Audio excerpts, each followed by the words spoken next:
আসসালামু আলাইকুম। যারা নতুন আছেন আজকের ভিডিওটি তারা মিস করবেন না, কারণ আজকে সম্পূর্ণ প্রসেসটা দেখানো হবে। মানে মাংস রান্না থেকে শুরু করে প্লেটে সার্ভ করা এবং চাউল রান্না, চাউলের উপরে যে মশলাটা আমি দিই এটাও দেখানো হবে।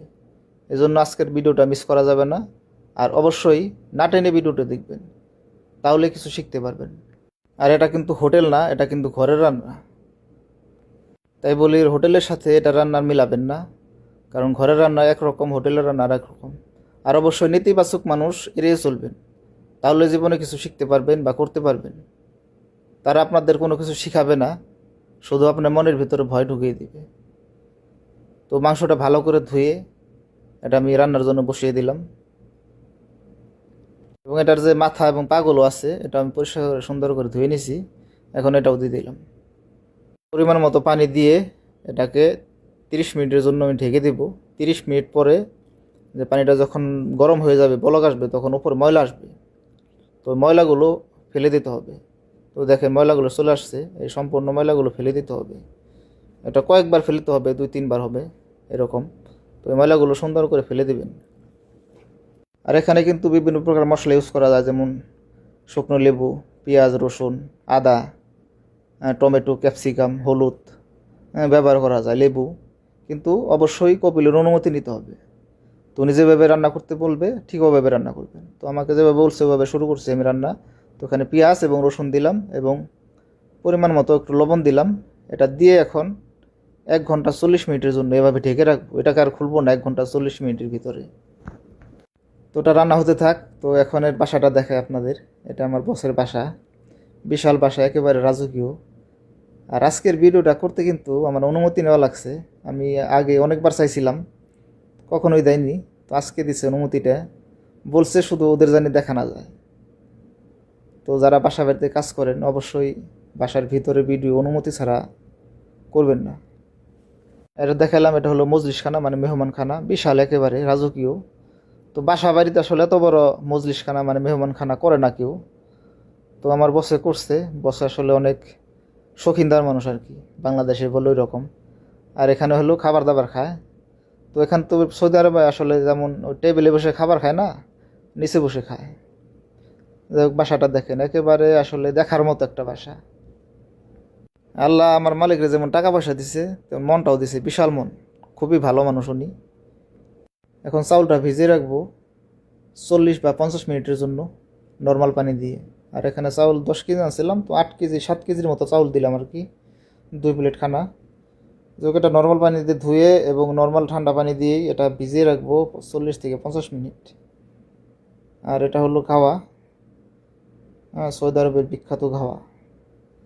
তো এটা হলো কিচেন রুম, একেবারে ছোটো। তো এখানে রান্না করতেছি। তো 1 ঘন্টা 40 মিনিট কিন্তু শেষ। তো দেখুন এখন মাংসের অবস্থা কি, একেবারে সিদ্ধ হয়ে গেছে। এখন একটু সুন্দর করে পরিষ্কার করে নিব, মানে উপরে একটু ময়লা টয়লা আছে, ওটা পানি দিয়ে পরিষ্কার করে নিয়ে এটা নামিয়ে দিব। এটা হয়ে গেছে, একেবারে সিদ্ধ হয়ে গেছে। বিশেষ করে 1 ঘন্টা 40 মিনিট রান্না করলে হয়ে যায়। তো এরকম বড় দুম্বা হলে 1 ঘন্টা 40 মিনিট বা 2 ঘন্টা লাগে, এবং অনেক আছে 6 মাসের 8 মাসের বয়স এরকম। তো ওটাকে 1 ঘন্টা 1 ঘন্টা 10 মিনিট 20 মিনিট এরকম করলে হয়ে যায়। তো এখন চাউলটা রান্না করব, এই দুম্বা সিদ্ধ পানিটা দিয়েই চাউলটা রান্না করব।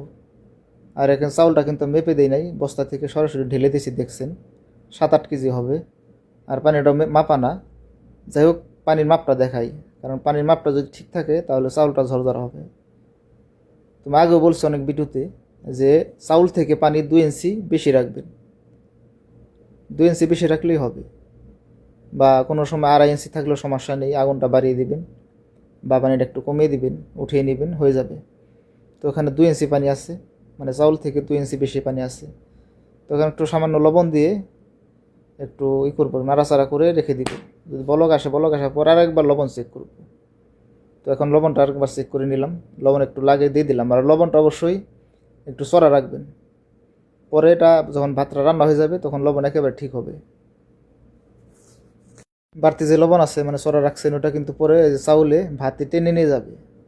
এই জন্য লবণটা অবশ্যই চড়া রাখবেন, চড়া বলতে একটু বেশি রাখবেন আর কি। আর চাউলটা মাঝে মাঝে নেড়ে দেবেন আস্তে আস্তে, যেন না ভাঙে। তো দেখুন চাউলটা দমে দেওয়ার সময় হয়ে গেছে। মানে চাউল আর পানি সমান হয়ে গেছে এখন দেখেন। আর আগুন কিন্তু এখন হাইতে থেকে মিডিয়ামে নিয়ে আসছি। হ্যাঁ, এখন আগুনটা একেবারে মিডিয়ামে আছে। এখন এই মশলাগুলো উপরে ছিটিয়ে দিব। আগুন মিডিয়াম রেখে এর উপরে ছিটিয়ে দিব এবং অ্যালুমিনিয়ামের ফয়েল আছে, অ্যালুমিনিয়ামের ফয়েল দিয়ে ঢেকে 20 মিনিট দমে দিব। যখন দমে দিব মানে অ্যালুমিনিয়ামের ফয়েল দেওয়া হয়ে যাবে, মানে আটকানো হয়ে যাবে, তখন আগুনটা রাখবো একেবারে লোতে রেখে 20 মিনিট। 20 মিনিট পরে ইনশাল্লাহ চাউলটা হয়ে যাবে। তো দেখুন কিভাবে কি করি। তো এটা উপর দিয়ে দিলাম যেন বাতাসটা বের হতে না পারে। তো আগুনটা কিন্তু মিডিয়াম আছে, এখন লোতে রাখতে হবে। এখন আগুন লো রেখে 20 মিনিট রাখবো ওইভাবে। চাউলে যে মশলাটা দিচ্ছি এটা কীভাবে বানাইলাম ওটা দেখাবো। তো এখানে চর্বি থেকে তেল বের করে নিছি। এখানে পেঁয়াজ, রসুন, লবঙ্গ, জিরা এবং দারুচিনি এবং ধনিয়া এটা দিয়ে এটাকে পেঁয়াজটা ভেজে নিতে হবে লাল করে। এখানে কিন্তু তেল ব্যবহার করি না, আমি শুধু চর্বি তেলটাই ব্যবহার করছি। এটা কিন্তু প্রায় সময় আমি তেলই ব্যবহার করি। তো ওই যে বললাম না আগে একটা কথা, যে বসে যেভাবে বলে সেভাবে করতে হয়। তো বসের আজকে বলছে এভাবে করতে, এই জন্য এভাবে করতেছি। তো পেঁয়াজটা যখন এরকম ভাজা হয়ে যাবে তখন এই ক্যাপসিকাম এবং টমেটো কুচিটা দিয়ে দেব। দিয়ে এখানে একটু মশলা দিতে হবে। মশলাটা হলো আপনার মিক্স মশলা, এটা বিরিয়ানি রান্নার জন্য, মানে চাউলটা রান্নার জন্য। তো এটা দিয়ে দিলাম। এটা দিয়ে এবং এখন সামান্য কিছু লবণ দিতে হবে। যতটুকু লবণ লাগে আর পরিমাণ আছে ওই পরিমাণ মতো লবণ দিয়ে দিবেন। তো এটাকে এখন একেবারে লো হিটে, মানে একেবারে আগুন লো রেখে রান্না করতে হবে, মানে এটা গালিয়ে নিতে হবে। তো মাঝে মাঝে এভাবে নেড়ে দিবেন, এবার ঢেকে দিবেন, নেড়ে দিবেন। চুলার আগুন লো রেখে এরকম 5 মিনিট রান্না করলে হয়ে যাবে। আর পানি কিন্তু ব্যবহার করা যাবে না এখানে। তো এটা রান্না শেষ এখন। তখন এটা আমি সাজিয়ে নিছি, চোবড়া টোবড়া লাগিয়ে নিছি। এখন খাবারগুলো বেড়ে এখানে দিয়ে দিব। তো 2 প্লেট খাবারের জন্য 2টা চোবড়া বেছানো হয়ে গেছে। আর আমার চাউলটা কিন্তু হয়ে গেছে, 20 মিনিট দমে দেওয়া হয়ে গেছে। এখন চালটা দেখে নেব কীরকম হলো। আর পানির যে মাপটা বলছি বা দেখাইছি, চাউল থেকে 2 ইঞ্চি পানি বেশি রাখবেন। যেভাবে রাখেন তো চাউলটা ঠিক এরকম ঝরঝরে হবে। এখন চাউলগুলো মিক্স করে নিতে হবে মশলার সাথে, এরকম সুন্দর করে মিক্স করে নেবেন। আর চাউলটা একটু জম করে দেখাই।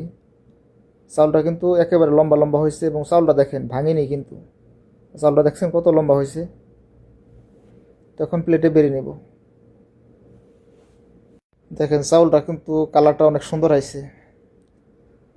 তো এখানে কিন্তু আমি হলুদ ব্যবহার করি নাই, শুধু ওই মশলাটাই ব্যবহার করছিলাম। আর দেখুন এখন দুম্বাটা আস্ত দুম্বা কিন্তু, হ্যাঁ, এটা ওঠাতে হবে একেবারে সাবধানে যেন ভেঙে না যায়, কারণ এটা একেবারে প্রপার সিদ্ধ হয়ে গেছে। তো আস্তে আস্তে এটা উঠে নিতে হবে এরকম করে। আর এই দুম্বাটি যদি ফোড়নে মানে ওভেনে দিয়ে একটু কালার করে নেওয়া যেত তাহলে মানে খাবারের স্বাদটা বহুগুণে বেড়ে যেত। যাই হোক, ওনার যেরকম পছন্দ সেভাবে করতে হবে। নতুনদের আরেকটি কথা, যখন আপনারা রান্না করবেন নতুন অবস্থায় তখন কিন্তু মাংসটা বেশি সিদ্ধ হয়ে গেলে এরকম আস্ত উঠবে না, তখন সমস্যা হয়ে যাবে। কী করতে হবে, তখন হাত মোজা এরকম পরে নেবেন, হাত দিয়ে উঠাবেন, দুজন মিলে হাত দিয়ে উঠাবেন, তখন আর ভাঙবে না। তো যাই হোক, রান্নাটা আজকের মতো শেষ হয়ে গেল। 2 প্লেট খাবার। তো দেখুন মাশাআল্লাহ অনেক সুন্দর হয়েছে, দুম্বাটা একেবারে প্রপার সিদ্ধ হয়ে গেছে। তো ভালো থাকবেন সবাই, আল্লাহ হাফেজ।